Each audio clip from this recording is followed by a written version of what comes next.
Pathway Studios in Johnston proper. You are live from the path.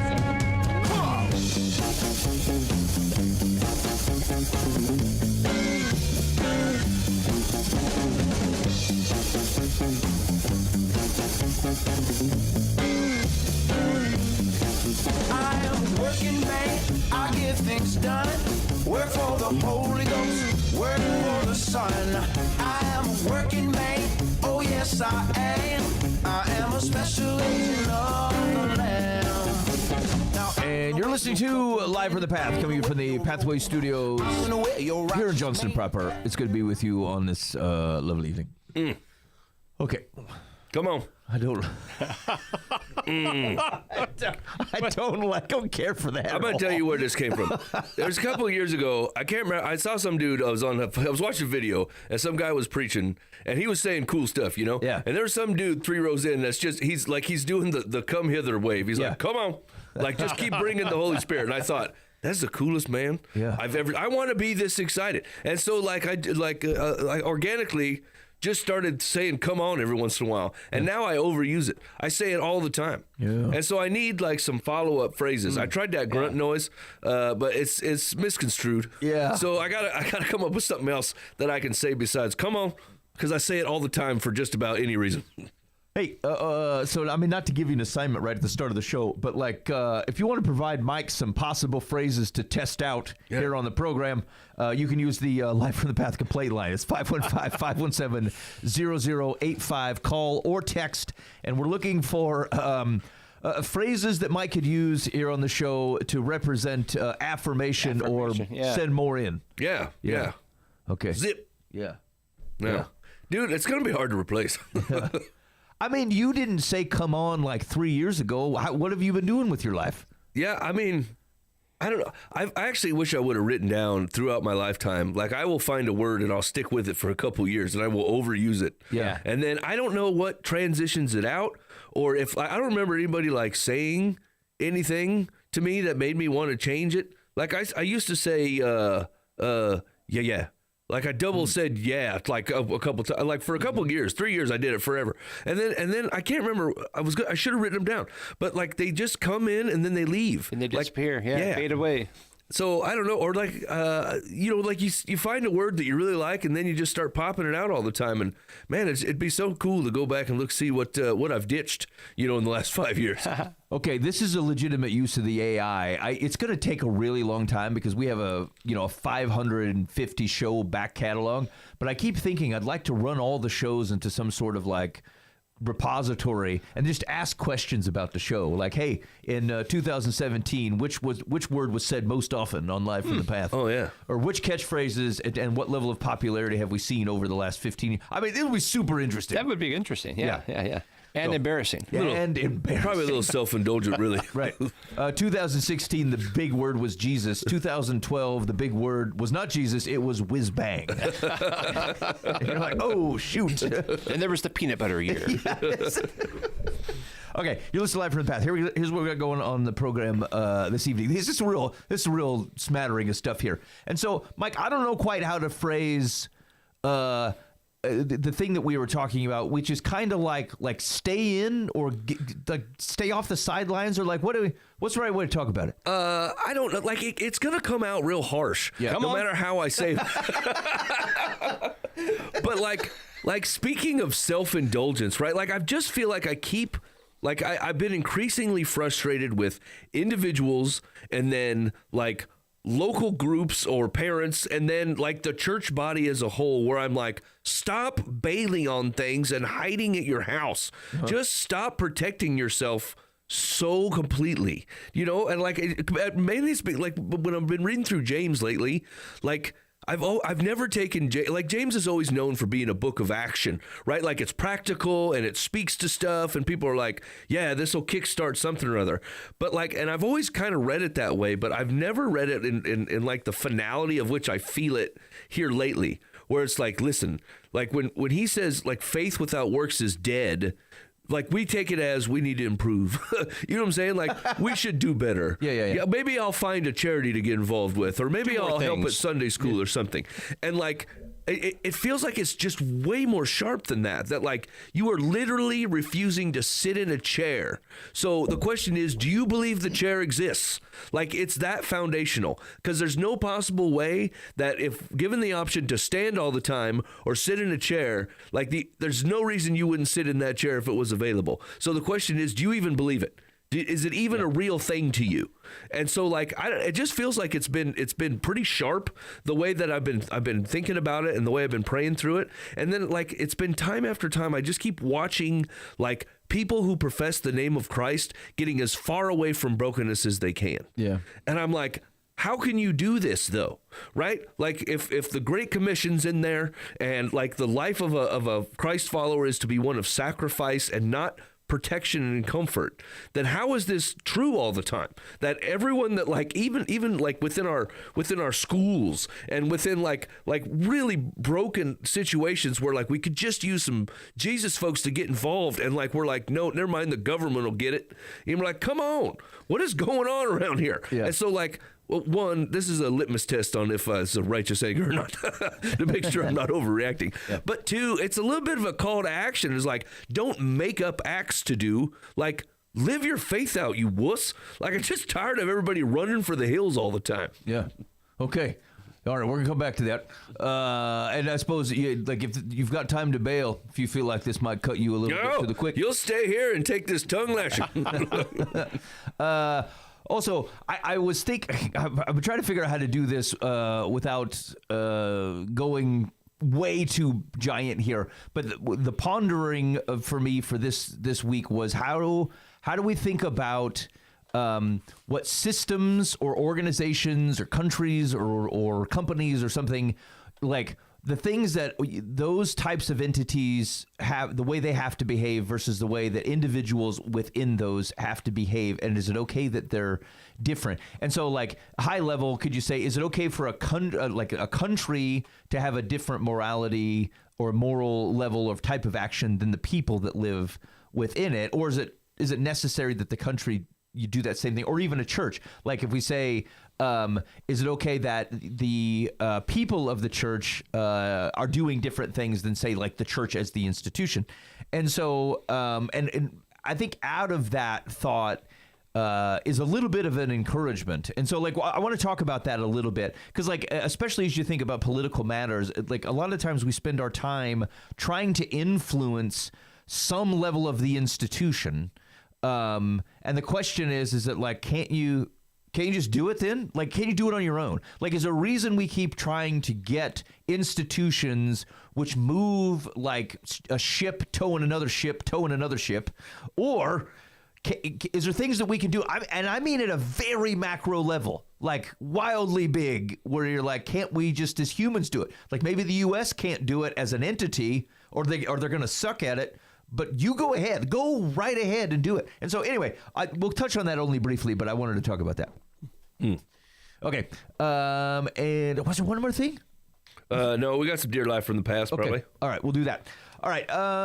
So let's talk about this. Mike, what do you think is causing this? What do you think is causing folks? It seems like there's a couple things going on where, like, there's a disconnect between, in some ways, what we believe and what we do, but also kind of a wariness of getting involved in situations that otherwise might put you, your family, or something at risk. Yeah, I think this is where I want to make sure that this is coming out balanced, right? Because, like, it is not off the table that, like, especially when this is where it gets most frustrating to me, but I also understand the flip side of it when it comes to kids. And like I've had a couple stories even this week where, like, these kids, the kid I know, like, has a rougher home life, and like they had a hard time making friends. And then there was like this Christian kid in their school, and they like befriended him, and then they were like hanging out with him. They were going out to like Bible school with them when they got a chance. They were eating dinner at their house, and just looking how a family could maybe operate or whatever. And then all of a sudden the Christian kid bailed to go to Christian school somewhere. Yeah. And I'm like, dang, like, I get it, but like, come on, the kid was doing the work of what God calls us to do into his broken world. And like, you yanked him. Like, dang, And then, like, I've had some other kids where they're like, they were attending youth group and they were attending like these other functions, but like they were the places were inviting like rougher kids, so they had a place to be and I had a place to be loved and like could learn about Jesus. And they're like, I don't know if I like my kids around that influence, so they yanked them. And I'm like, where are you going? What are you doing right now? Like I just and like I remember I used to tell some of the kids in our youth group, I'm like, look, I know you guys love Jesus already, but I need you to realize that you validate the things that I'm saying. Right? The things that I'm teaching out of the Bible, like it's not validated as they look at a 40-year-old man saying it. It's validated because someone else their age believes it, lives it, and there's a noticeable difference in their life. So like you're just as much as part of this equation as you believe that I am, you know? And so like it's why God has you here. And so like when we start yanking kids that come from a house that loves Jesus and can actually bring light into a situation, because it's possible they might be vulnerable to outside sinful influences. Like I hear it as a parent, I get it, right? You want to protect your kids from that. And I think there's questions of age and maturity levels and all the things, right? But like the examples that I ran into here lately, I'm like, these kids were actually doing the work. Like they were actually out holding their mud, like proclaiming the good news of Jesus, loving people like who were cast aside and hard to get along with and had all these rough edges, and they just kept inviting them in. I'm like, Lord, thank you for these kids and thank you for their families. And then I couldn't barely get that prayer of thanksgiving out before they're gone. Yeah. And they're pulled back to their house, hiding around with either a bunch of other private school kids where there won't be any danger. You know what I'm saying? And I'm like, it just grieves me a bit that like for the thing that God equips, like if we are actually outfitted with the presence of the Holy Spirit, let's go back to adults now. Let's go to hold the kids off for a second based on maturity, right? But let's say that like as adults, that we are outfitted with the presence of the Holy Spirit. I mean, hot dang boys, you should be able to walk anywhere you want. Yeah. You know what I'm saying? You should be able to walk past all kinds of broken. Now, granted, like we are still broken humans ourselves, and there's certain things that tend to grab you by the ankle, you know, more than others. And so, yeah, maybe you should stay out of that. But like at the end of the day, like I just feel like I've had churches, like kids getting yanked by their parents, and then the parents like nuzzling in this little super tight community where nothing broken could ever come in. And if it was, it's like the windows are shut tighter. And then churches that like pray for like no outgoing prayers. Like when Jesus says that like, they will know me by my love or your love for them, right? Like that, Jesus says, this is how the world's going to know. And they're like, well, we like to keep our love in this tight circle. You know what I'm saying? And so I don't like to bring it out, or I don't want to pray for stuff that's going on with the complete broken around me. I just want to pray for protection and comfort for my own like compound. And I'm like, come on, like you're wearing everybody. People are out there hustling here and you guys are like hiding, trying to build up bigger walls. And like, it's not like I haven't gone through some of this with my own family, and like I've probably exposed my kids to stuff earlier than I should have, or who knows, right? Like there was always a danger. There's a danger for me. There's a danger for us in walking around and being part and in a world that is actively fighting against what Jesus is offering. But like, how are they ever going to know the difference unless you out? Right? And how are they ever going to see the work that God is trying to do? And how are we ever going to be a part of it if we know God's love by the way he loves us? And that's the only way we know it, right? Like I feel love. God loves me. God is trying to help me. God is my comfort, my peace. And all those things are true. But like he says, the world knows that by you getting out into it. And like, I don't know. It's just been grating on me lately that I just see a whole bunch of Christians like hiding and bailing out of hard things and not wanting to get involved, or like, this is messy. Those kids are dangerous. That kid uses bad language. These kids over here are already had their phones since they were 9 and all they do is be on Instagram for 6 hours. I don't want my kids around something like that. I'm like, what? What do you mean? That's exactly where I want your kids. I want your kids to come with me and we will go talk to this young fella or something, you know? And so like, I can't tell whether it's just from my perspective as a youth like group leader guy that I'm like, look, I mean, I'm starting to lose credibility here as an old man, right? We need some fresh meat on the streets out there trying to help and like get people to feel what God is trying to offer them. And like, I just feel like it's people are just bailing, you know? You feel like that's systemic in the church? Some of that selfish praying, though, I feel like that's getting systemic in the church, where like it's just like, God, but like grow our church. God, like help us to find peace in these hard times. God, protect us from all this mess out here. Not, Lord, will you make the Holy Spirit so obvious in me that I'm just ready to go out and talk to whoever, even the guy at the gas station or the dude that got in a wreck and he caused it because he was drinking. You know what I'm saying? Like, man, just where's the grit and the fire to get involved in gross sin and let Jesus watch that thing? Yeah, that's maybe part of that is I'm just trying to think from like the pastor's point of view. You're preaching, separation and holiness, and living a holy lifestyle, and it comes across as you forget the part of, but yet you're still here. You're still be in the world but not of the world type thing. We just say get out of the world. I think sometimes, or at least we it sounds like that's what we're saying. Yeah. And then like we forget to verbalize, but don't forget you're here. We're called to these people. And as I think a church can go through periods of times where you're emphasizing one or the other, and rather than the balance. And at least I guess I can only think of myself as sometimes I'm like, oh wow, I've kind of got out of balance here. I need to get back over on this side, and maybe that confuses just the average person, who's just trying to live their life and figure out how to live as a Christian. They're kind of getting tossed around. And so maybe that's part of it. I don't know. I mean, maybe, but you'd have to ignore the entire life of Jesus, right? Right. Like you put this on the pastor, and I get it. And even as like a broken group of dudes, like, yeah, I've done this individually for sure. You know what I'm saying? Like you find yourself, you're like, okay, I'm a little too far in this thing. But like Jesus' example was completely holy, completely set apart, walking in the middle of mess. And that was his whole life.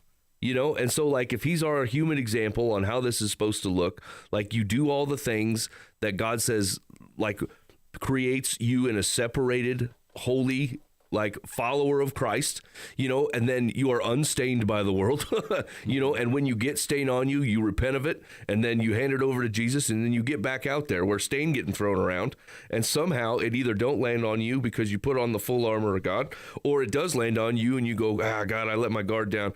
Can you forgive me and put me back to work?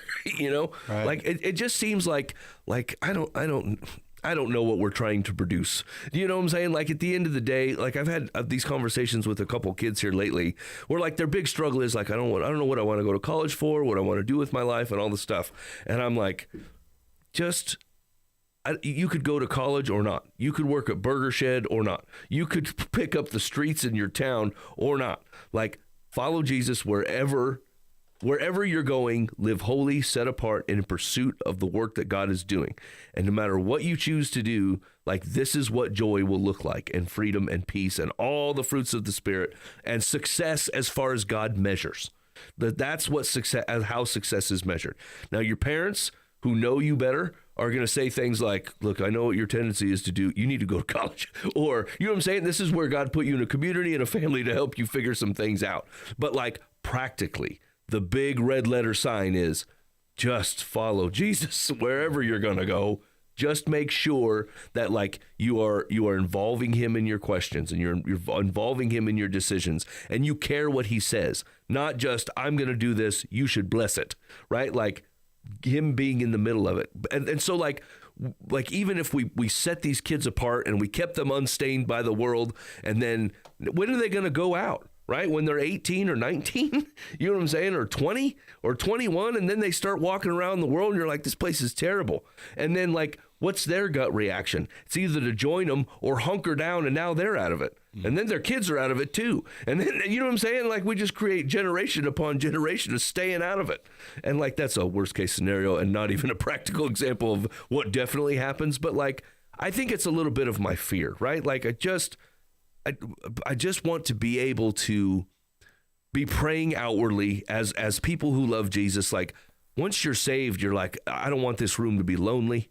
I don't want it to feel like God's work is done after me, and all the things that I know that he saved me from should give me enough gumption and grit to be like, Lord, fill me with the Holy Spirit and send me back out, because there's another dude just like me on the other side of the block, and like that guy deserves better than he's getting too. So I'm gonna go talk to him, Yeah. Yeah, I do. I wonder if there's a couple key barriers. I think barrier number one is when you start to mix what are clear.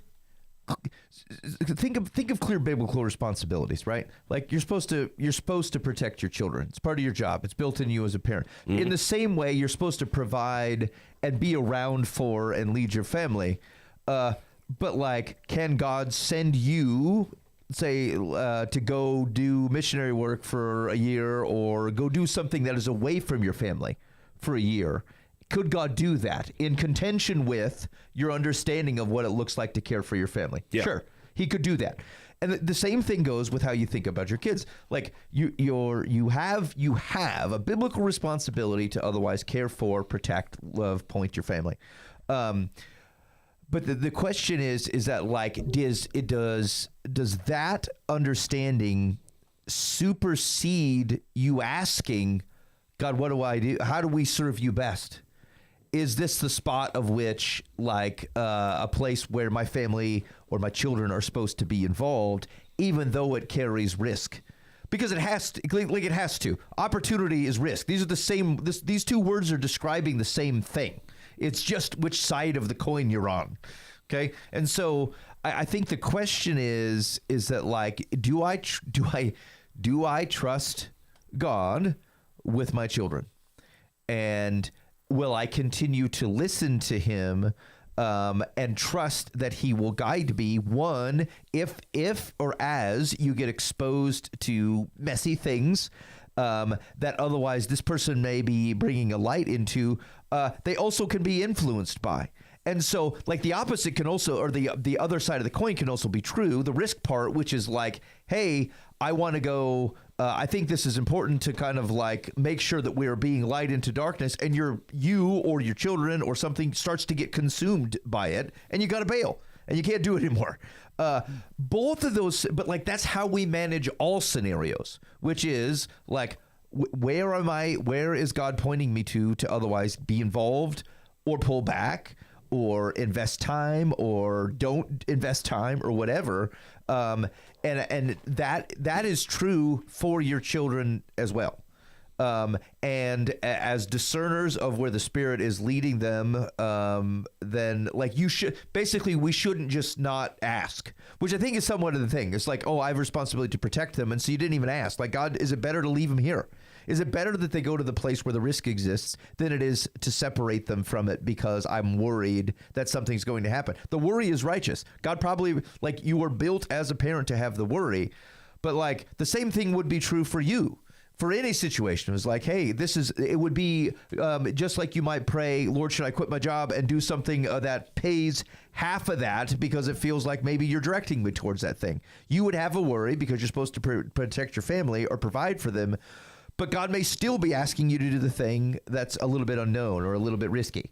And so, like, in those examples, like, I think that's the question. And the reality is that, like, not everybody's doing the same thing. There's some people, you got loads of people who are involved with things that may carry a risk. Even, like, certain levels of homeless ministry are risky. Certain things to, like, types of folks or situations or whatever. Not everybody does that. Not everybody's called to that exact thing. But I think the key question is, like, are we asking? Did we ask God, is this the thing that I'm supposed to be involved with and that my children are supposed to be involved with? Or did we just go, look, isn't it my responsibility to protect them? And you didn't even ask. Yeah, and maybe that's the harder part. Like, but like, what do you do if you don't like his answer?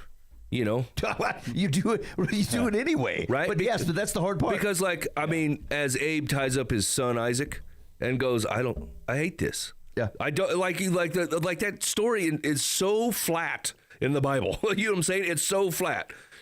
Take your son and tie him up. You're going to sacrifice him to me, and you just get Abe's compliance. Yeah. And you're like, boy, he's taking this chill. You know what I'm saying? Yeah. But like, you know, that's not what happened. You know, that's not how he felt about it. Yeah. You know, and so like, it just sometimes it seems so difficult because you think you know.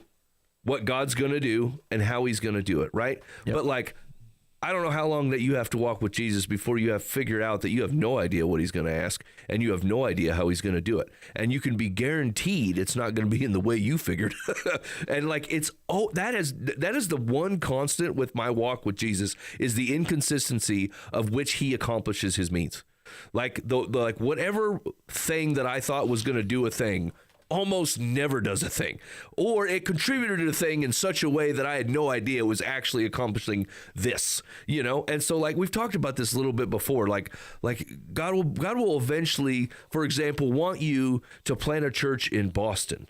And if he'd have told you that's what he wanted, you would have got on a plane and hit Boston immediately and said, all right, let's fire this church up. Yeah. But what you didn't know is the first 20 members were going to come from Denver, Toledo, and San Antonio. And then, but he didn't tell you any of that. He just creates a job opening for you in San Antonio for a bit, and you make some friends. And you know what I'm saying? And like, you never, if he would have just said Boston Church, you would have got there, opened it up to nobody, and it would have fallen flat on its butt, because the guy you picked up in San Antonio is actually the dude that knows some folks in that neighborhood and was going to bring it and get God's work done, right? Yeah. And so like, all of that being said, that like, presuming on the ways and means of which God is going to accomplish something because you have an overall directive. Like, you just have to be so careful, you know, that you believe that you understand that, like, there's this one overall edict. And like right now for us, like, sin is our overall edict. Sin is no. We don't do things that God said not to do, and we do the things that God would do, right? That's our guiding mast on how we get things done. But like, everything past that, oh man, it's a wild ride. You just, like, Dan goes to Africa on a consistent basis. Did Dan know he was going to do that when he was 25? He did not. He did not. And if God would have said, Dan, I got big plans for Africa and I would like you to be involved, Dan at 25 would have quit his job, told his family everybody's getting raised in Africa, and went over there and stood there like a moron and would have accomplished nothing. Right. Until God was like, all right, it's Africa time, Dan. I want you to meet this fella. You know what I'm saying? Right. And so like, it just... Ooh, that's a good example, because like in that example, the heart would have been righteous, the intent would have been righteous. You do it because you love Jesus. You're willing to sacrifice all the things.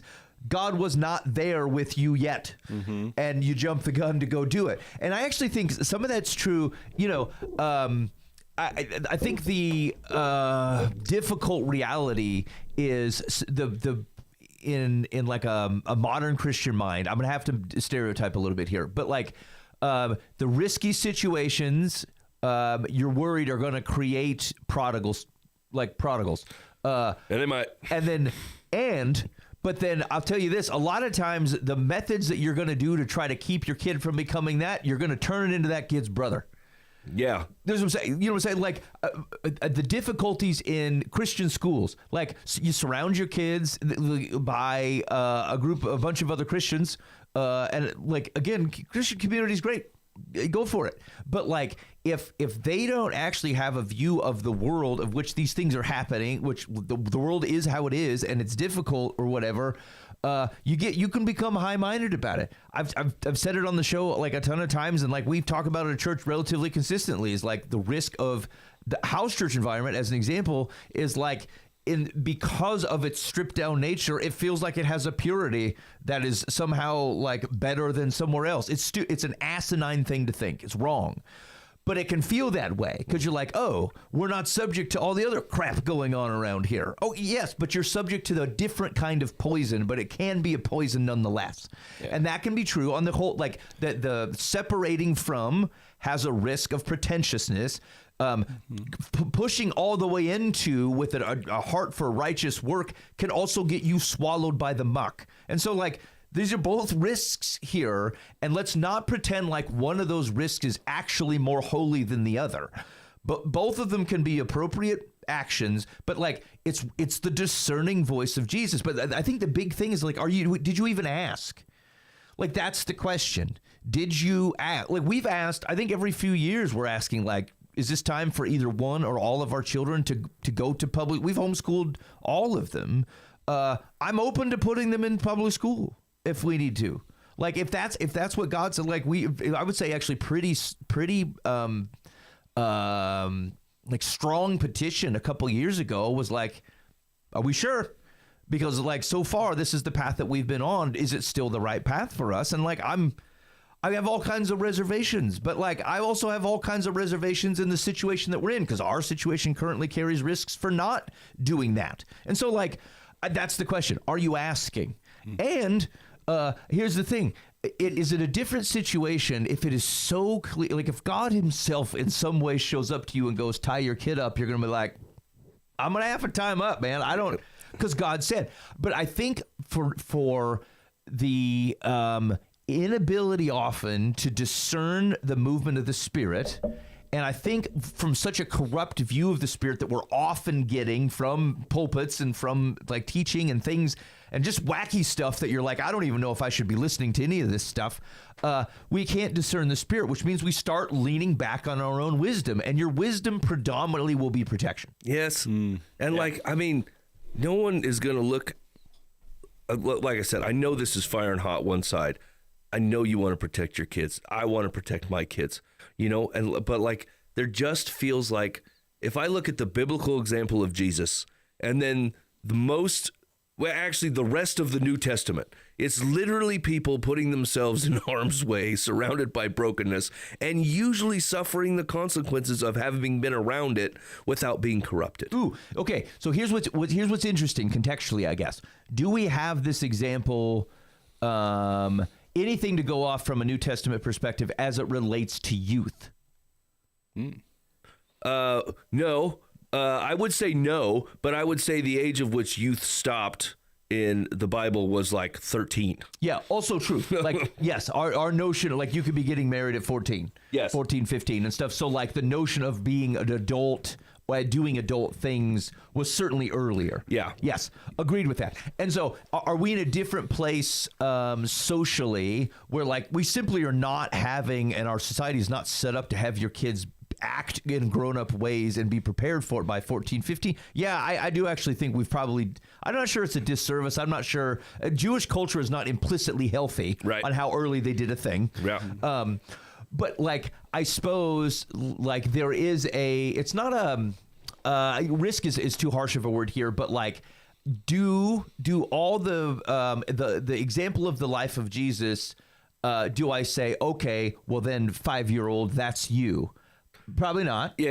And this is where like churches have, depending on the denomination, like struggle with things like age of accountability and stuff like that. They're trying to figure out, basically, at what case should I be wary of behavior versus going, I don't know, their bodies just aren't set up for it yet, and it's fine. Yeah. And I think there is a wisdom in it. I don't think you have to go. Frankly, I think there's some 8-year-olds where you're like, I don't know, man, God just wired these kids different. Send them in. Yeah. Is it most 8-year-olds? Probably not. And you don't go, look, they need to know the world, and then set them loose on YouTube unrestricted. That's dumb. That's dumb behavior. You should not do that. And I'm sorry if that's what you did, but you need to stop that. But like, so there is again, there's a wisdom in it. I think it's a communal question. I also think like the Spirit will guide, but like God did give you a brain to go, look, don't set up something that seems holy to go, Lord, I'll do whatever with my 8-year-old in your service. And God's like, I did not tell you to send that kid into the wolves. Yeah. Why are you doing that? You didn't honor me by showing up to Zimbabwe 25 years early. You didn't honor me by putting your kids on an altar if I didn't ask for it. And so that is the caution, but they both solve the same way though. Yeah. Like you solve the same way to go, am I always asking? And frankly, I always have to ask, the way I think of it is like, I have to ask double in a thing that I know I don't want. Like if my proclivity for whatever my human wisdom is on like, where do we go? How do we spend our time? What do my kids do? What do we eat? What do we watch? Whatever those things are, that I feel very like firm about, unless they're biblically specific, I probably should be praying about those twice as hard to make sure that I'm not trying to run my own show over Jesus's. And it doesn't mean any of those things that we may have made decisions on are not wisdom and he's not for. It's just, it is my biggest risk for blindness. Yeah. Just like safety is most of the time for humans and their children. So here's where I think I'm going to land is like, and maybe this is just advice coming from a youth leader guy, right? But like, it makes perfect sense to me to protect your kids from the weather outside, right? What doesn't make sense, like if you want to take the control or at least the ability to lead them well, that like when they're at home, don't open the window. You know what I'm saying? Don't expose them to crap at your house that you would be like, this is not the kind of influence I want in this house. This house is set apart. It runs set apart. This whole house runs holy. So that means like, if you're going to decry the world and its influences, I think that's fair to look at it honestly and go, when you boys go outside, you put your coats on, right? Like walk out of here knowing who you are, who Jesus is, and who Jesus says the people around you are. Yeah. Despite what comes out of their mouth and despite their actions, I want you to love them in this way. But just know, like you're gonna strength up in this house because this house runs holy and set apart. And then you're gonna strength up not just so you can stay in the house, though. You're gonna strength up so you can go out into the world and do the work that God has designed all of us in this house to do. But you do get to come back here. When that world gets heavy, you will come back to this place of rest and peace where the God resides and is held in high esteem. You know what I'm saying? Like your house was going to be set up as the sanctuary of which if anybody in your whole community wants to know about the refreshing like walk of the Spirit, then they know it's found at your house. And it's found like where you are. And granted, like I'm with you. When you go out into the world and this is the way we're outpouring and this is the way we're surrendering, it's exhausting and it's going to test you. And you're going to have to lean on your faith more than you do in your house where the windows are closed and the storm ain't getting in. But like we do need to go out into that storm. You know what I'm saying? We need to go out there and get other people out of it. Right? That's the Great Commission part. The last thing the Lord says on his way up, and he's like, you're going, and I'm going to send someone with you that's going to make that all possible, that you're going to speak the words of my Father, and I want you out in there. And so, like, I think there's a balance to be had that doesn't quite come off so heavy-handed, but like, if the more we're leaning for withdrawal, you're doing the exact opposite of what Jesus said is to go out and go out and go out. And so if your primary direction is in, right, with your prayers, with your actions, with your thoughts, right, with who gets peace and who gets comfort and who gets protected, if those things are inward focused, I'm just asking ask God if that's the season he has you in or if you're hearing him correctly. Yeah. Because I'm having a hard time thinking that when I'm watching kids and adults alike out there doing the hard stuff, and I'm watching God actually make some differences, and then God yanks them completely out. Yeah. Like I'm just having a hard time watching that, and either God's got something to settle with me, and I need to look at it differently, or God's got something different to settle with them. Yeah. And I'm open to either one, you know. But like it doesn't have to make logical sense to me. It's having a hard time making biblical and spiritual sense to me. Yeah, actually, now that I think about it, I have an example. I was talking to someone at a church, and they had there was someone there who like started coming, and they were there was some concern around some of the parents about the influence of this person. Like they were curious, but I'm not sure they're like how closely they're following Jesus. And they're like, I don't know, maybe we should be careful about, the kids hanging around or like blah, blah, blah. And like, it was the wrong reaction. Like the right reaction is to go, hey, if there's a person who's at your place, and who's curious about Jesus, like you could either go, oh, but we think that they may believe things that could be a negative influence. Like, I don't know. Shouldn't you just go help them not continue to believe those things? Yeah. Saddle up, Zechariah. It's your time, buddy. Yeah. You're solving the wrong problem. Yeah. And I think that is often the case. And so like but it feels easier. You can control like how much time you hang around certain people. You're like, well, I can do that. It's a much harder effort to go, hey, how do I point them to Jesus? But like to Mike's point, like that's the go and make disciples part. Like that's not drag in and protect my disciples. It's go and make more. And so like that probably should be the default. Is like, I presume I'm supposed to be involved in doing that kind of work, unless it is clear that either God is like there isn't any, or like God is not is specifically saying, no, I want you to focus over here. But like as an overarching theme, go and make disciples is actually a pretty clear one.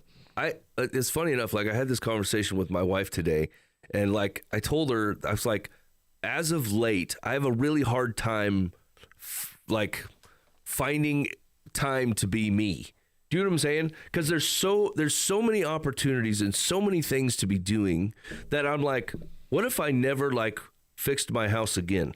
I'd give that up to like get the opportunity to talk to people about Jesus. What if I never worked on another car again?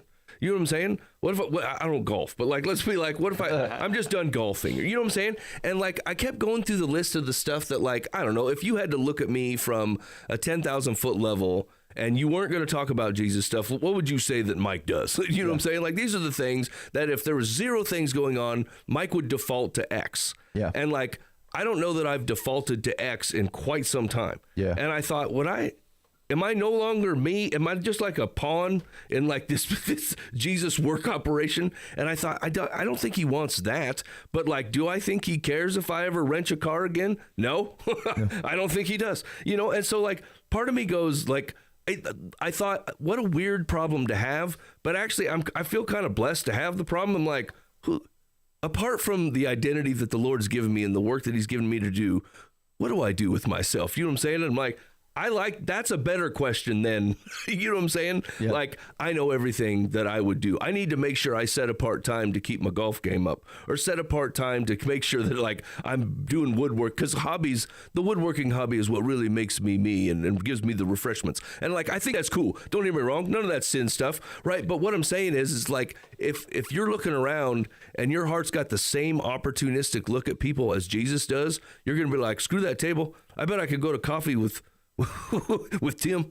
Yeah. You know what I'm saying? Yeah. And so like, I don't know, like I said, I knew this was going to come out a little harsh, but I was trying to figure out how to weigh it out in my mind that I'm like, God does get to do individual things with individual people. Like he knows people in an intimate level, and like I can only see broad swaths and then people not saying anything. And so like I could be taking the whole thing in wrong, but I know biblical principle wise, like I know we're designed to go out. And so like at the end of the day, it can't always be the answer that you and your kids are in. It just cannot always be true that we're hiding from everything. Because like at the end, what my big concern is let's say you did everything right by your own measurement. You raised them, they stayed out of trouble, right? Like got even through college, and like they're not out like, hey, they're going to church, they still hit like some kind of salt group, they're working, you know, they're just living a regular life. They're not really making any kingdom work happen, but they're not really getting sucked into drugs and, you know, a bunch of mess. And then they get out of college and they get a job, and then they just do the same thing with their family. And then we just keep raising generations of safe, not in the broken. And then what? Jesus is like, I mean, I'm glad you had a safe life, I guess. You know what I'm saying? I wasn't involved much in it, you know, because humanly you can keep yourself pretty comfortable and safe by having money and staying away from trouble. Those things will do a lot of good work in the world for you. But like, funny enough, the adage for Christians is like, we are kind of looking for trouble, because that's where light goes. light shines on trouble. And so like, we're kind of have one eye open to go, that looks like trouble. I know what helps trouble. You know what I'm saying? And so like, that's what that all is about. So maybe it's just a question to pray on, right? Like, God, am I hearing you correctly? Yes. Right? Am I hearing you correctly? Or am I stepping out in front of you? If my family, or if me personally, or my kids, I need to be praying for them in a way like that puts them out helping to make disciples in a way, or at least reflecting your light into a society or a world that doesn't get to see it. If I'm dimming that light for comfort reasons, will you just help me to see how to stop that? Yeah. And this is like, if this helps tie, I think a lot of times we treat that the Laodicea example of like being lukewarm. That's not a salvation deal. Where God is going like, I either want you on fire for me, or I'd prefer that you just give me the cold shoulder. That's wrong. This is about usefulness. The usefulness of hot water, the usefulness of cold water. Dude, do you want to get into heaven and go, man, I'm so glad I'm in the presence of Jesus? Or do you want to walk in the gate and go, hey, there's literally 20 people here that like I totally know, and I like talking to them. They're like, I am so glad you happened to bring up the fact that Jesus is king, because it turns out Totally right. Look, there he is. You know what I'm saying? Yeah. Like, come on. That's what we were built for. I just can't. There's no loneliness in heaven, but like, it's got to be weird when Paul rolls in there with a group of 75, 100 people, you know, that he took whoopings for to prove a small point. And then you're like, I made it safe here. Yeah. I dodged a bullet, Jesus. Glad to be here. Yeah. Good thing I got you. That's what bought my ticket. You know what I'm saying? Come on. All right, you're listening to Live from the Path. Hit us up with any feedback on that one on the Live from the Path. Bob Eisler, complaint line, 515-517-0085. Call or text. Also, remember you were to include any. Mike's going to test out some phrases. He'll if we get a good list, he'll try them out on the next show, and we'll see how they work. Yeah, pop it. See if they catch on. Pop it. What do you think of that one? That one got some zip. Okay, so let's Ben, what? Don't No. ignore my phrases. I don't. No, I'm not the person who gets to say. Pop it. Okay, no, say something else. I got another one. And that's we're going to talk about a new topic here coming up. Ha! Zoom, zoom.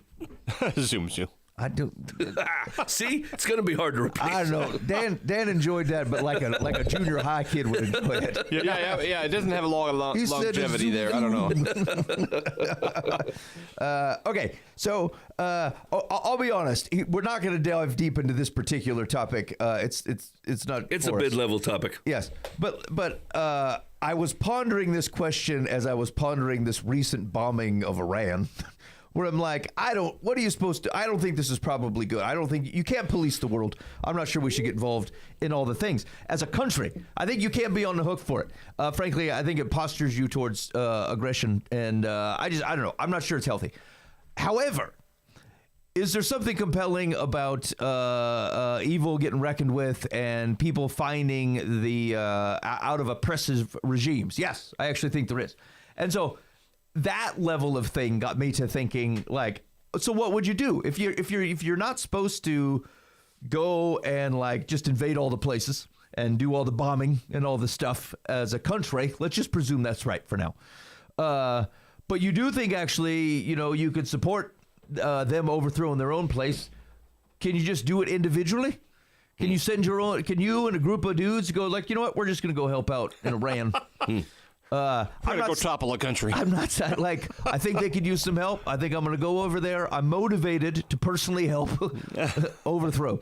And so I get that's a little bit of a thought exercise, but it pushes down, and it got me thinking just kind of holistically of a pattern to say, like, is it right to think that there are it is not always necessary that you change whatever the systems are around you. You can actually just act like an individual, and that might be the most effective thing. And so just a couple examples, and I do believe we've talked about this a little bit in the past, but like, is it if it's fine for a nation, for example, to say, look, we have to know who's coming in and out of here, everyone needs to come in the same way. You need to do it legally. Otherwise, you can't stay in the country. Do I think that's a legitimate thing for a country to protect its citizens and its resources by doing that? Yes, I think that's fine. I think that's totally fine. As a human, though, and probably particularly as a Christian, you're not actually, you shouldn't be smuggling people across the border. Like, you can't violate the laws. But can you take compassion on those people? Sure. Can you go down and serve them at the border? Can you open companies that provide them jobs on the other side of the border? Can you try to change laws or find ways to get them in legally? Absolutely. Can you decide that like your whole ministry is just going to hang out where people are fleeing difficulty and try to find and work with countries to find solutions for these folks that have places to go? Yes. Heaven's sakes, yes. Absolutely to all of those things. Absolutely. And so is it okay that whatever limitation this institution may have, the country may have, the responsibility may have, does not extend in the same way? You're not bound by that. And so, but you are bound by the laws, but you're not, nothing says that you can't on your own go do the things that your heart is moving. And so like, maybe if we spent, even 1/1,000,000th of the time using your own hands, feet, pocketbook, heart, love, care, water, food, medical supplies, and all this stuff, and put it towards helping in some way the people that you are concerned about. And I think you have every reason to be concerned and compassionate to folks. you can either change the whole machine, or you can go, let me do with every ounce of thing I have to go serve these people well. Because it's not required that you change the whole system. You, within your own power, can go do these things. And I think the same thing about churches. I talked to some guy one time, it's been a while ago, and he was real frustrated because there was something he was real excited about. I don't remember what the thing was. Just pick a I don't know, sex trafficking or something that he's like, I want my church to be real fired up about it. And They were not. The pastor didn't do it. He didn't set up a giant campaign. They didn't divert the fall harvest giving or whatever this stuff was they got to whatever this thing that this guy wanted.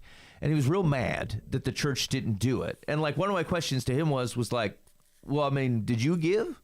Did you support the thing? He's like, no, I think it would be much more impactful if the church did it. I'm like, dude, what are you talking about? You are the church. Just go. Why don't you start giving money? And like, why are you trying to farm it out to the pastor to go set up the thing God put on your heart? Like, go ask people in the church. I'm sure you'll find a few. There'll probably be 2 or 3 people who's like, you know what? Ted's real excited about this. Ted, I love your passion for it. I'll how can I help? And then Ted's going to say time and money. And 3 people are going to choose very low amounts of money. 1 guy's going to choose time. And eventually 1 dude will show up who's got a big amount of cash. And it's going to be awesome. All right. But that's what's going to happen for Ted. Why? He has no reason to be mad at the institution when he has within his ability to go do a thing. And it doesn't mean it's not powerful for institutions to do things. And sometimes making systems and organizations better is the most efficient way to help the most people. I totally get it. I'm just saying that, like, your hands aren't tied in a lot of these situations. And so maybe just the thing to think about is that, like, you feel powerless as an individual, but like everything's made up of individuals. Like at some, like, once you reduce the thing down, you're going to end up with individual people doing individual things. Sometimes some of them get together and do it together, and it can get more powerful. But like, I wonder if we're using our time proportionately well, trying to change massive institutions or infrastructures or some things when it's like, I don't know, just do the thing that's right in front of you. And if you think something that's not right in front of you is totally righteous to do, then you should go do that. And I encourage you to go give it a shot. If there's anybody I would turn to, it would be Dan Hudson. No one can take an idea and like immediately have some action to it within like 5 minutes than Dan Hudson, which is funny because the vast majority of people I know will like think, well, they're going to ponder it for like a long time. What's the best way to do it? And like, how can I get it to work out? And they're always trying to set up or manage or change systems. No one moves the next inch like our friend Dan. And so I like it, and I'm encouraged by it because it's just like a reminder. And some of them work out. I mean, Dan would say this, like some of them work out. Some don't. Yeah. Some do not. Right. But Yep. like, it's what you could do, and so you did it. Right. And so anyway, it was an encouraging thing for me, and it got me thinking. I don't know. I don't think you should probably go to random countries and join their freedom fighters, but you can. You can if you want to. And so anyway, it was just something I was thinking about. Yeah. Sometimes you can't change the world, man, but like if you can by changing the few feet in front of you, and you should probably do that. I think most people probably don't. Well, they might be thinking about like right now, like the war is out there and stuff. But I mean, I think the average person mostly is worried about issues like, the homelessness, we need to do something about welfare. Yep. We need to do something about why isn't anyone helping, this situation over there? And I think that's where, as believers, like we're doing a disservice by waiting for the government to do it. Yeah. Or just expecting them, or that's often the argument, like, well, aren't we supposed to feed the poor? Like, yes. You are supposed to feed the poor. Go ahead and do that. They're like, well, let the government do it. It's like, okay, they can do it what they want, but really, I am supposed to do that. And that's where I think getting personally involved, it doesn't take, you just do it. Yeah. I mean, honestly, you don't need a new system. You don't need a new organization. You don't need a 501c3. Just go out and feed somebody. Yes. Yeah. And like I even heard, someone was having a conversation recently. They're like, hey man, it's because they changed some of the SNAP benefit laws in a few states, and like, oh, they can't buy any soda anymore or whatever. Yeah.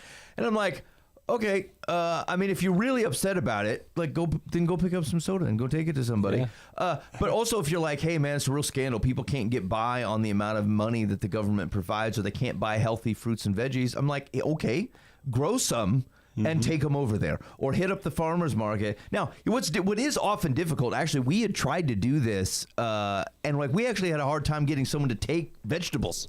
We had grown some kind of intentionally to go, we should go, we're going to go use our space to go help. And like, people are like, no, we get those through Hy-Vee. We don't just.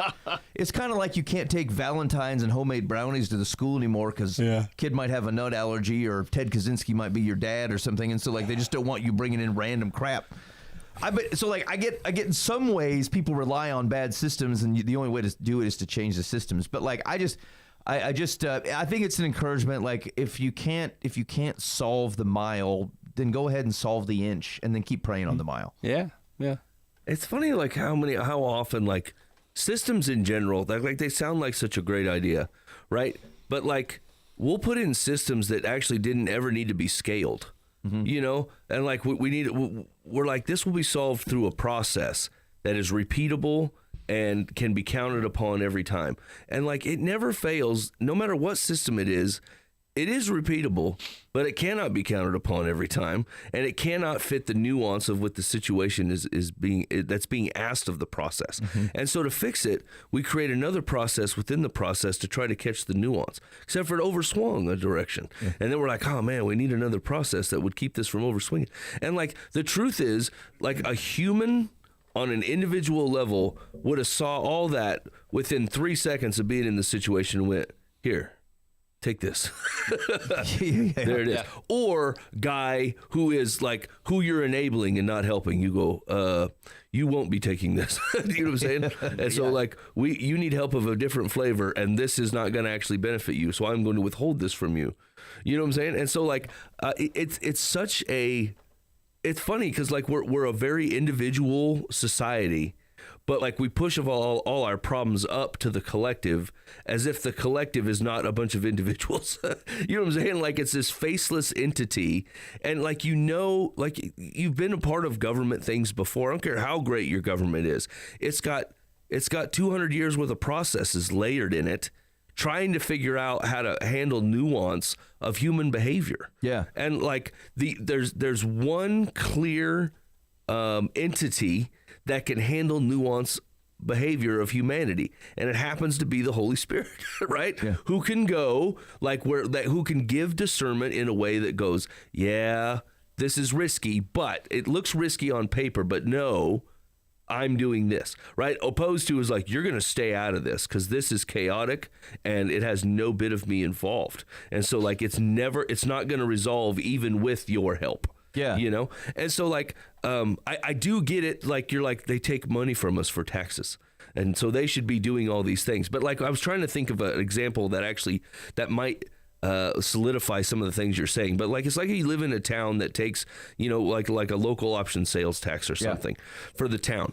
And then like, there's this guy in town, he's super nice and he becomes handicapped. Yeah. And then he requires like a wheelchair ramp to be built at his house. And they're like, we think the city, the city, I'll regret that. The city should install a wheelchair ramp at this guy's house. Yeah. The city is going to go, no, no, we can't do that for X number of reasons. One, we take taxes from everybody. We can't use it at Bob's house. Yeah. Two, if we install a ramp at Bob's house and Bob hurts himself or the mail carrier gets on there and falls down, then they're going to sue the city. The city's got big pockets and they know it. And then we're liable. Like there's no reason for us to get involved. Yeah. Right. But Bob's neighbor, and like let's say the town's only got 7 people in it, the 7 people individually in the town can build this ramp all day long, totally no problem. Yeah. And then just go, when someone gets hurt, goes, it's a ramp, figure it out. Yeah. You know, and liability is not handed out anywhere. And so like there are times where like the system has to protect the fact that the system exists in the first place. The system has to act different than an individual could. The individual has more freedom, even if it's part of a system, than the system will ever have, because the system always has more to lose. Yeah. The systems are designed to accommodate variance. Individuals don't have to do that. Yes. And actually, I didn't think about this until how you said it. Made me think of like sometimes the perniciousness of the facade of an institution.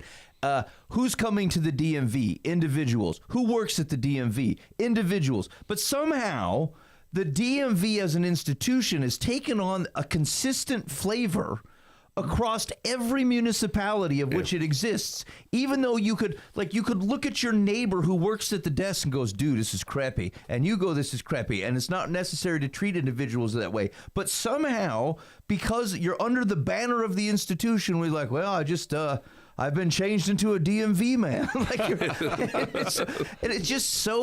It's so crazy because like it's a fake thing. In that moment, it's a human and a human. But somehow we start acting like we're not two humans dealing with each other anymore. We're emissaries on behalf of a faceless box. And it acts like something has changed about how we are as humans. So like this is actually what perpetuates our presidential elections. We're like, we'll get this guy, he'll fix the systems.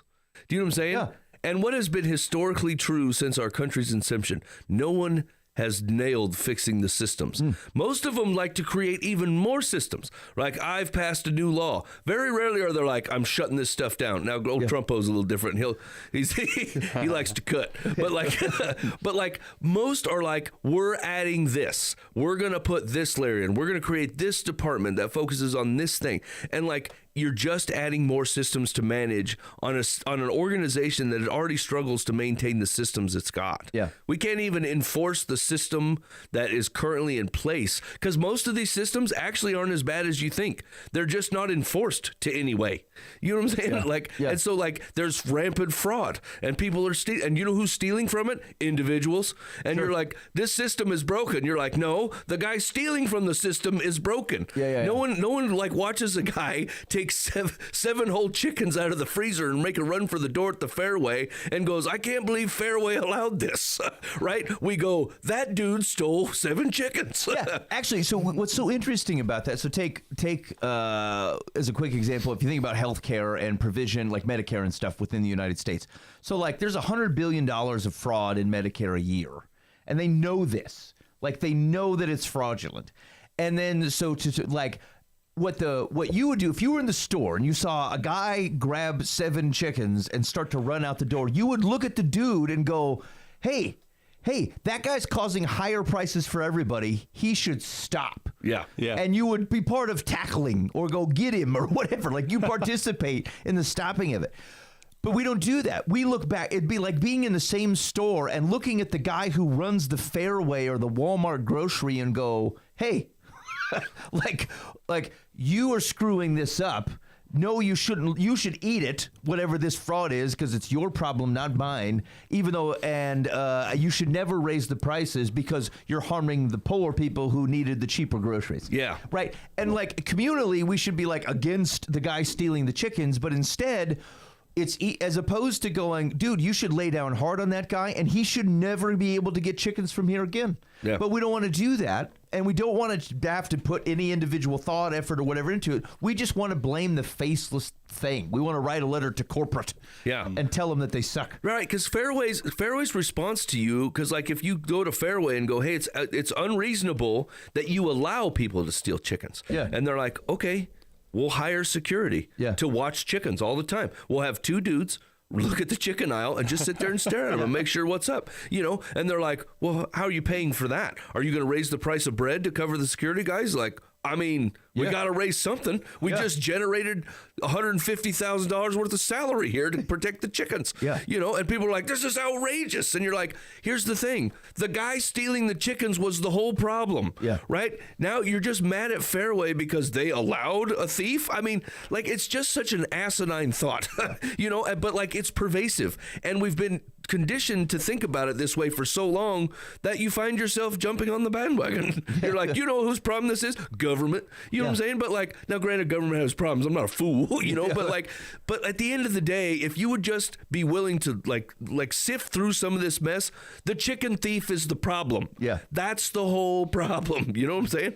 And so like, I don't even know why we got started talking about this, but like, it's so difficult because people seem to lose, people including me, I guess, depending on the situation, but you lose your ability for rational thought that goes, everybody's not a mustache twister all the time, right? This especially comes up with like the immigration debate is one where it's most abused, right? Where people make it a complete heart issue or they make it a complete legal protection issue for a country, right? But at the end of the day, if you were to turn around and think about it and go, just pretend your house is it's exactly what it is. You pay for it, you manage it, you know how much money's in there, you know what you can afford, you know how you can take care of the people there. And a guy comes up to you and says, hey, can I live at your place? And you're like, well, I don't know you. I don't know where you came from. I suppose I might be willing to take the risk. I don't know. You'd have a couple thoughts about, well, this guy's going to be around my daughters, or do I have room in the basement? Or what if he gets hurt? Can I pay for him to go to the hospital? He's going to eat food that costs money. You know, he doesn't say that he has a job, but he said he's willing to get one. How long can I float him?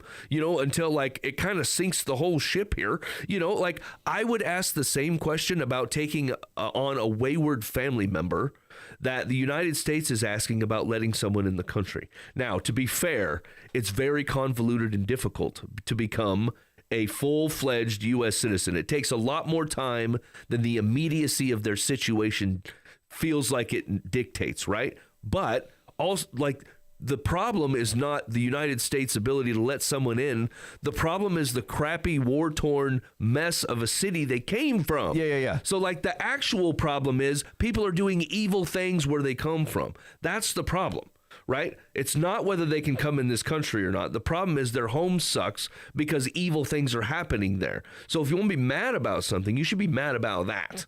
Now, granted, I know that the immigration debate is much more nuanced and there are injustices that are done. And like as a system, there are parts we do not great, right? Embarrassingly bad, frankly, right? But like, can we just agree, if you just put your rational thinking cap on, the problem is like, people are running away because they have such a horrible country that they live in, or they want to live in this country for opportunity. I totally get it, and I don't blame them. And I think they should follow the process and totally come in here because I would love to have them as part of our great country. But the problem is not how we're doing it. The problem is that they're being forced to have to move somewhere else because their home sucks terrible. The evil is being done over there, and you should hate that more than you hate the necessity of having to have them flood into the country. But frankly, if you want to bypass all that, we should go back to Mike's system of immigration, which means you should vouch for them and let them live at your place. You take care of them. You make sure they get a job. You help them get health insurance. And if you can still vouch that they're a good, productive citizen a year in, we'll make them a citizen. Done. All right, you're listening to Live from the Path. Yeah, I don't know. Maybe you don't have any feedback on that. Or maybe you're super mad because you're like, that's an oversimplification of our problems. For sure. I mean, for sure. But yeah, whatever. But that's the thing, though, is that like however complicated these systemic problems are, I don't know if they preclude you from taking whatever action you may want to take tomorrow. Dude, you could buy a house in their crappy town and bring all your money that you made from selling your place in the United States and bring hope to that town. You could probably buy a mansion for what you own in the United States, and you could say, everybody live with me. We will pool our money together and we'll hire guards and we'll start taking out these crime syndicates one by one. Yeah. And then you're like, oh, I don't want to get that involved. Oh, well, I see. Well, then we'll just pass that responsibility on to somebody else. Right. And that is generally the problem. It's like, I want to advocate very strongly that someone else get involved. That's the thing that needs to stop. But the thing is like, that's probably the exact same point of our first discussion too. Yes. Is I want to advocate very clearly that God's people go out and do X, but I do not want to get involved. Yes. Yeah. Samesies. Okay. It pretty much is the same conversation. Yep. Okay. What do we got? Okay. Dear Live from the Path. I'm going to just add, where I get to source the Dear Live from the Path from, the website has become very overtaken by ads and weirdness. Yeah. And every once in a while, it'll just refresh the page and I'll lose everything. So just know if they've been a little staggery lately, sometimes we'll have a discussion, I'll look back, question's gone completely. Here we go. Dear Live from the Path. Path? I have always looked inside a person before casting judgment. It has been 6 years that I've been close friends with my neighbor, quotes Tim. I've always regarded him as a Kramer from Seinfeld. I have OCD. I am a clean freak. I work hard to support myself and my kids. Tim is on every government program. He's a hoarder. His dog is filthy, and Tim literally has to leave notes posted in his house to, quotes, remind himself to wash his own hands. Tim is politically my opposite. He's narcissistic, and if you disagree with him, he gets crazy, raging with anger. I have remained friendly with him because I feel bad for him. Tim is always asking me to go out to dinner or an event, and I'm always turning him down.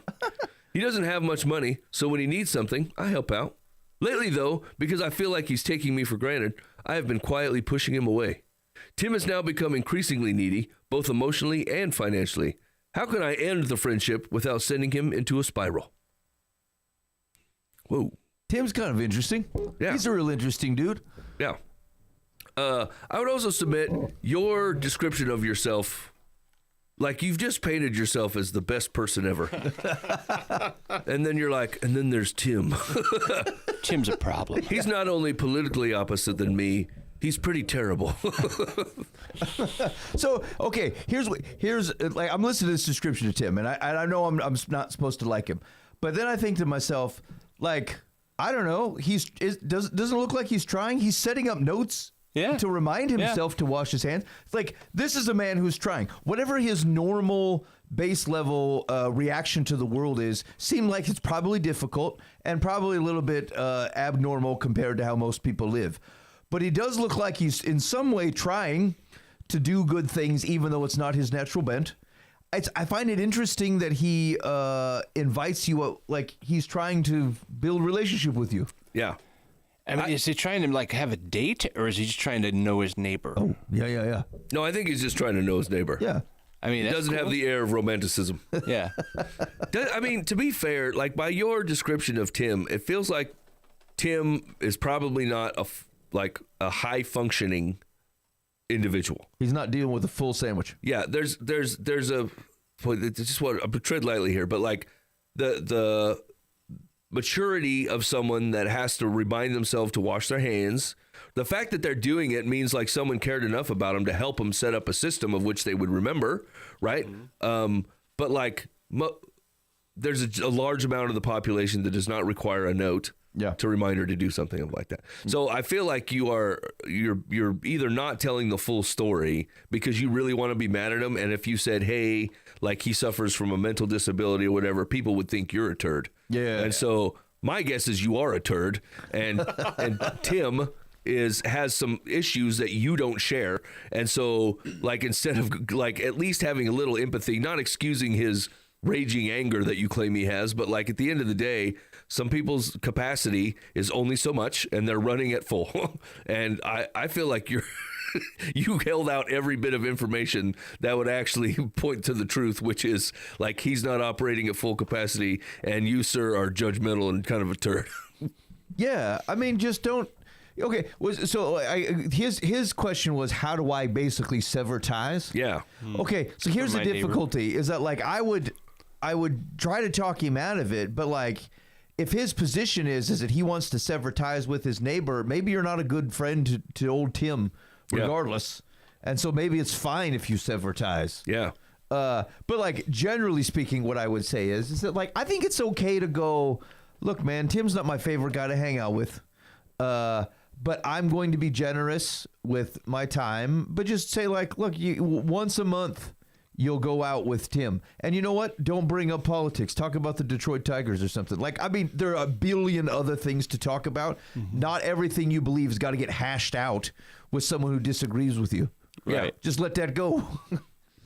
And maybe go help him clean his dog or something. Well, this is the thing, is like What it fit? This I've really cited this guy, but like it feels like manipulation to me. Like his question is how can I end the friendship without sending him into a spiral? What I think is true, because I've definitely given you a character, is like you're not so much worried about Tim's well-being. You just don't want to feel guilty because you are not over there helping emotionally and financially a guy that needs help. Yeah. You know, and you just don't want to feel bad about it. Yeah. And so like to a certain extent, like I don't think there's anything wrong with putting up barriers, right? That says, look, but you need to know where your help can stop, and like both financially and emotionally, how much time that you can devote that is healthy to both like enrich your family, but still love Tim well. But like some folks won't stop taking, you know, and like that might have something to do with their capacity, but it also might have to do with their selfishness. Yep. You know, some people don't realize that they are causing such strain on your family because of their individual actions. And sometimes you just got to set boundaries up and enforce them, and that's okay. So like what I think is probably the actual truth is like it's not an all or nothing proposition. Like if you're Tim's friend, you have to accept like his narcissism, his raging anger, his need for cash and time and emotional support and all this stuff. Like you don't have to just take what's on the table and go, it's either this or nothing. Yeah. You can go, Tim, here's what I can offer you, my man, right? Like, I'd love to watch the Pistons game with you come Thursday, but I'm pretty much out the rest of the week. I'm also washing my dog Saturday. Can you want to bring that animal over here? We'll give him the shine. Yeah. You know what I'm saying? Like, set some terms that you can live with that is still helpful to Tim without letting Tim get in the driver's seat and dictate how your life runs. Yeah. I think that's probably the safer route. Yeah, agreed. If you're not a dirty liar and you're leaving a bunch of the story out, which Yeah, I guess the broad impression to me is that because Tim disagrees with him politically, he's being very harsh with Tim. yeah, that's real true. Yeah. What I mean, and here's the truth is like funny enough, like I know quite a few people who like suffer from things like that, and like you'll be like, where did you get this political opinion? Like they are so tuned up on like stuff that like you would think they would have no interest in, Yeah. and like they've just been spoon fed by a family member or something who's also fired up, but they don't have the nuance to put it in its right compartments. Yeah. You know what I'm saying? So they like just fire really hot for some reason. Okay, here we go. Secular says, friendship is supposed to be reciprocal. From your description of your relationship with Tim, it has been all take and no give. Because this relationship has become so lopsided, continue refusing his invitations, be less available when he wants to dump his troubles on you, and quit giving him money. Wow. Did he say he was giving him money? He said he needs emotional and financial support. Oh. Yeah, I mean, I don't know. Like, is it the belief that like every relationship you have has to be one of which you are getting what you give? I don't think that's. I think you should settle that in your mind to know that's what this situation is. But like, does Tim even have the capacity? Like, basically, who's going to be friends with Tim? He's got to find someone that's in his exact type of situation to otherwise have a reciprocal friendship. And I don't know that that's necessary. I think you do have to be cautious of having too many people around you that are always just like sapping and you don't have any way to recharge. Like, I think that's a risk to people. But like, generally speaking, if you go, look, this relationship with Tim is like, I'm not going to get much back. He's not going to provide me emotional support. He's not going to energize me. I mean, I'm just being honest here, fellas. Like, how many reciprocal friendships do you actually have? I bet I got 4. Yeah, maybe 4 or 5, yeah. Maybe, right? I have way more friendships that are completely lopsided. Yeah. And I'm not thinking of not being friends with them. I'm just like, I need 4, 5 that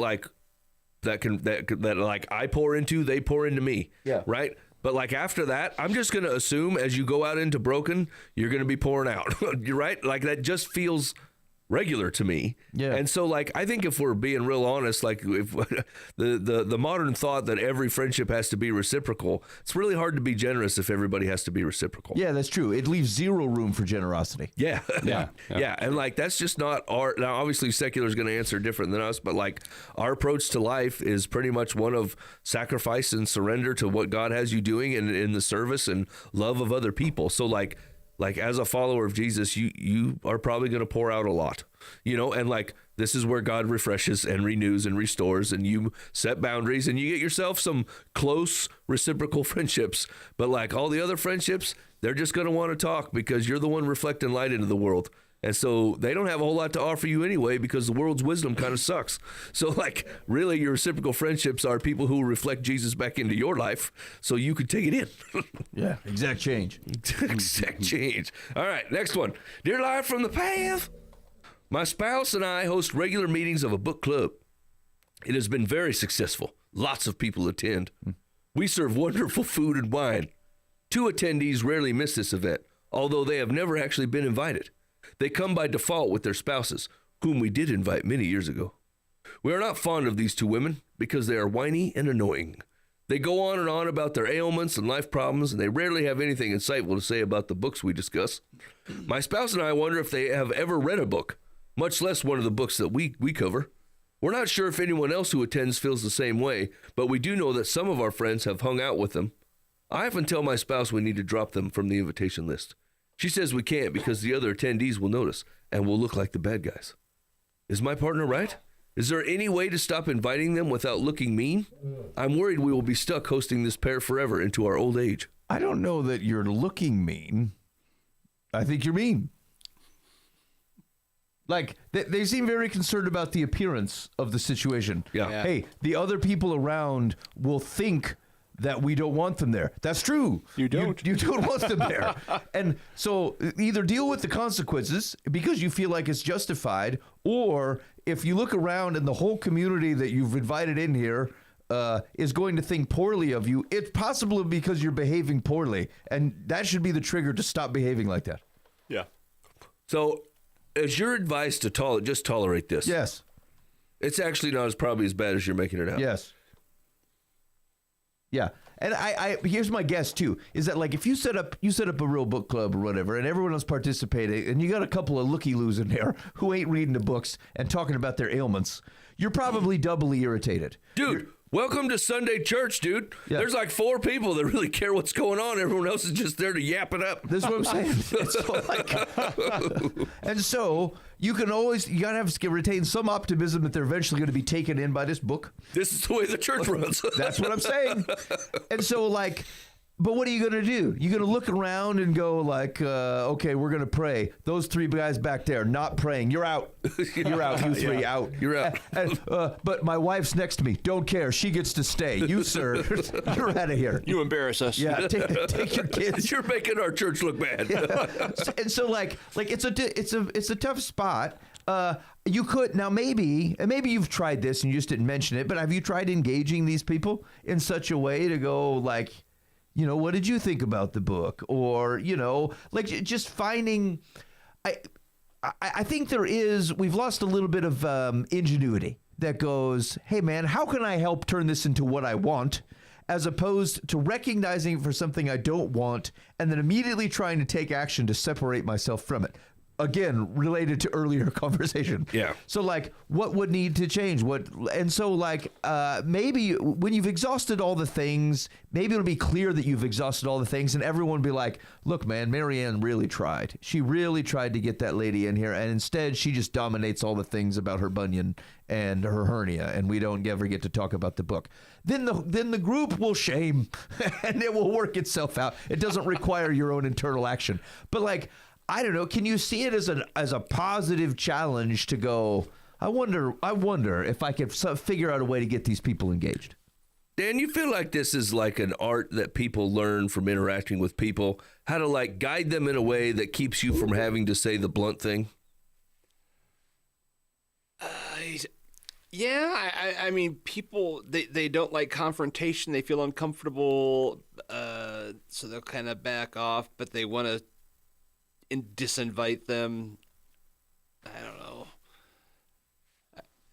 Some people, I think I've seen people be good at this. Yeah. I recognize this. Actually, it's one of the things that like I keep saying I got to put sticky notes up at my desk to make sure I handle situations like quickly. But like immediately, if someone says like they give a comment on something I've created or something at work or an idea I had, like I'm immediately defensive about this. I'm like I gotta I got to defend this. Like, they're wrong. They're thinking Just about my this baby. wrong. And here's the deal. A lot of the times they are, actually. I'm pretty good at what I do. I'm mostly right, actually. But the way that I approach the reconciliation, this is not healthy. There's no reason to go about it this way. This person just has a thought.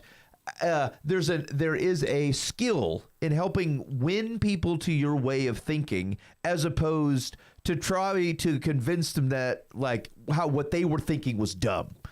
And there's a way to do that. And it's actually an art that I'm not very good at, but I'm trying to get better. And I'm just saying that, I don't know, have you tried anything else? She said that the other couples hang out with this lady. Yeah. This sounds like a personal problem. Oh, yeah, there we go. Maybe you're a little jelly. Maybe you can talk to someone else and say, hey, Barb doesn't seem to enjoy the book thing. Do you think there's anything I could do? Have you talked to her about it? Does she enjoy our book club or whatever? It's Yeah. maybe you could encourage her to read the book. I don't know. Have people help. I'm just saying, just try some other things. Here's the thing. I can tell you right now, I don't like whoever wrote this letter, because they refer to this wife as spouse, partner, wife, spouse, partner. Why don't you just say my wife? You know what I'm saying? Why are you saying it like this? I've never, hello, this is my spouse. It's just a weird way to say it. Right. This is a role this person has in my life. And his description. Here's what he didn't describe. Here's the way he described the ladies. These two women, we're not fond of them. Ugh. Charleston wrote this. We're not fond of these two women because they are whiny and annoying. They go on and on about their ailments and life problems. They rarely have anything insightful to say about the books we discuss. What I didn't hear was they get ravenously drunk, tear the place up, tease the dog. You know what I'm saying? They're not causing a bunch of destructive behavior. They're just not doing the thing you want them to do.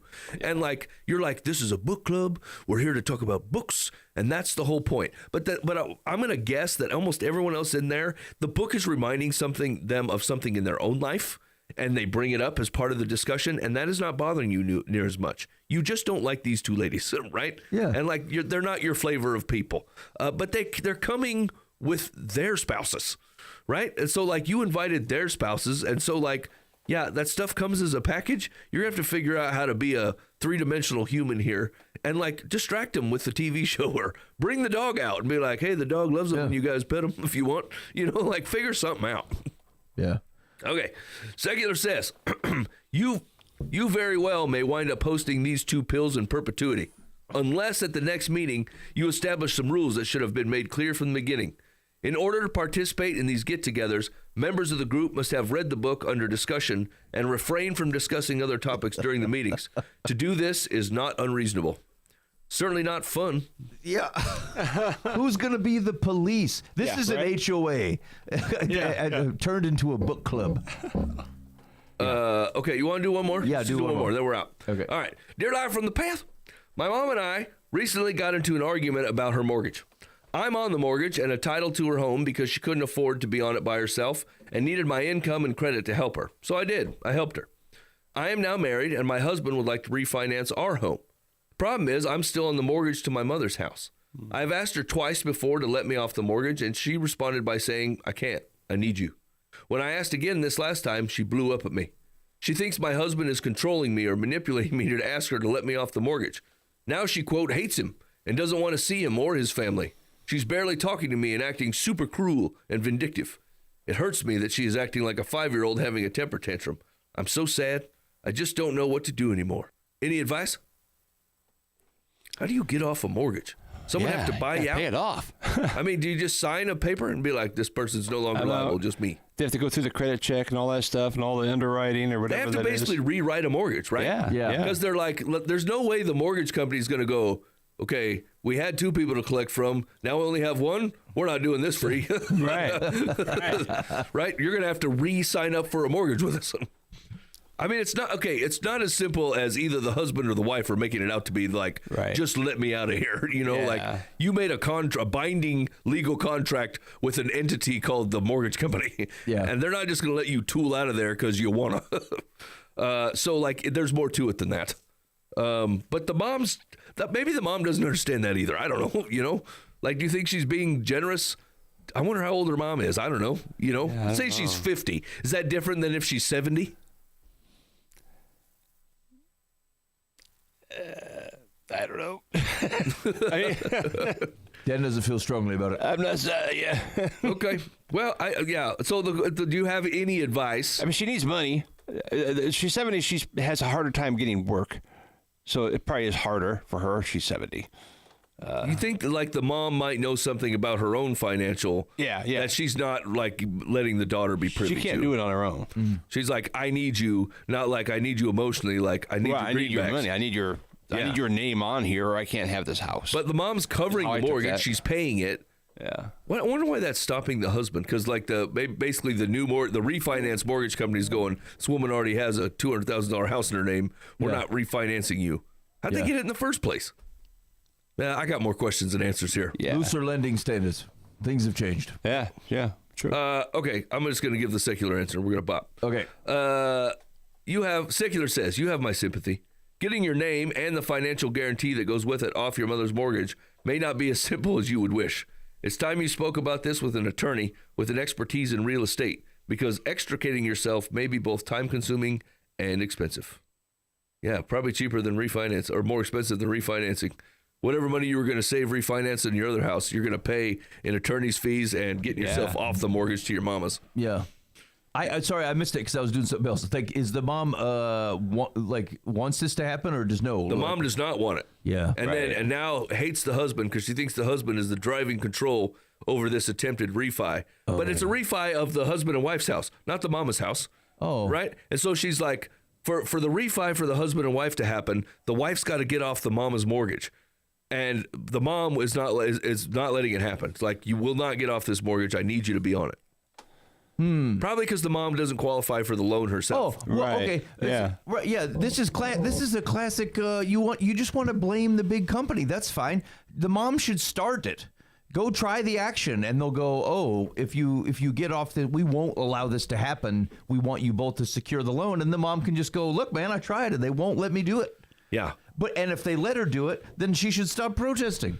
This is relatively simple. Well, you feel like the mom's just personally offended. But it's a weird thing to be like, I really love it when people are on my mortgage. Yeah. You know what I'm saying? Like, it doesn't make any sense. Or I much prefer you pay higher interest on your current home. Like, none of those two make sense. Right. So yeah, she's probably just afraid, but she's it's very possible that she's afraid because she thinks something's going to happen, but doesn't know for sure. And so it's probably just a little bit of paperwork. Give it a shot, and it fails, and it's going to either way. This will get resolved. Either it fails with the company, and she can say that she tried. Yeah. Then everyone's going to be fine because, like, hey, I wanted to do the thing. They wouldn't allow me to do the thing. Stupid insurance company. Okay, fine. Yeah. Or But then mortgage. the husband's going to go, okay, your mom's mortgage is screwing us. We cannot refinance. That's too late, homie. We signed up, and they won't let us off of it. Yeah. We gave it a shot. Yeah. And then the husband's going to have to go, well, we'll pay our current rate then. Yeah, or you go figure out why this other mortgage company actually cares. If they gave them these two somebody agreed to have both of these mortgages on the books associated with this guy. This is where I'm suspect, because at some point, like, they originated the husband-wife mortgage with her name on her mama's mortgage. Yeah. So somebody said this was fine, and now you're going to refinance it, and they're like, no. Yeah, and presumably the situation is improved as both of those mortgages are being paid down, and so unless you're and maybe you just need a supervisor or something on your side that goes, look, I can't get off the mortgage, but you know our payment histories. Just let me I'm not going anywhere. Let me refinance. Heck, I'll refinance both these mortgages. Come on. Yeah. Double commission, buddy. Yeah. Here's the thing. It's like sometimes I don't know. Maybe this is just because this happens at my house too. Which is like sometimes the kids have a bad idea. The older ones, they're like, "Hey, I'm going to do this thing," and I know it's a bad idea. I don't think it's going to work out. And my wife is prone to trying to convince them it's a bad idea. And I'm like, I don't know. Why don't I just? They'll try it for about 5 minutes, and they'll go, you know what, this is probably, and they'll stop on their own. Like, why do I? Yeah. And sometimes you keep your kid from touching the stove. It makes a lot of sense. And then sometimes you go, you know what's a lot less effort, and they'll probably actually remember it better if they do it and decide they don't like it anymore. Yeah. And then that'll be fine. So Yeah. I think just let it happen. Just go ask the mortgage company and whatever. It'll work or it won't work, and then you'll be fine. It's not personal anymore. Mm-hmm. You blame the mortgage company. All right. You've been listening to Live from the Path. Zip. Come on. Yeah. No change. What did I say? Exact change. Yeah, okay. Exact change is a cool phrase. You're listening to Live from the Path. Thanks for hanging out with us today. We really do appreciate it. Hit us up on the Live from the Path Bob Eisenhower complaint line, 515-517-0085. Call or text. You got any reaction to the show, complaints primarily, or if you got phrases for Mike to use in the next show, we can do that. Yeah. Paid in full. No, I know. I use the finance metaphors. You stepped on my toes. Paid in full is paid in full is a more street level cool thing to say than exact change. Yeah, all right. We got rid of the penny. This doesn't mean anything to anybody anymore anyway. That's right. No Lincolns. Maybe. No Lincolns. Maybe no Lincolns. I'm going to call the complaint line so that you have to say all these. I'm going to call in with like 10. All right. You're listening to Live from the Path. We're going to cut you loose. In the meantime, be faithful to the means. God will handle the ends. You've been listening to Live from the Path. It cuts through the night. Let truth stand tall. Let wrong take flight. Olive trees weep, vineyards scream ash. The feast turns bitter, bread turns to trash. The rich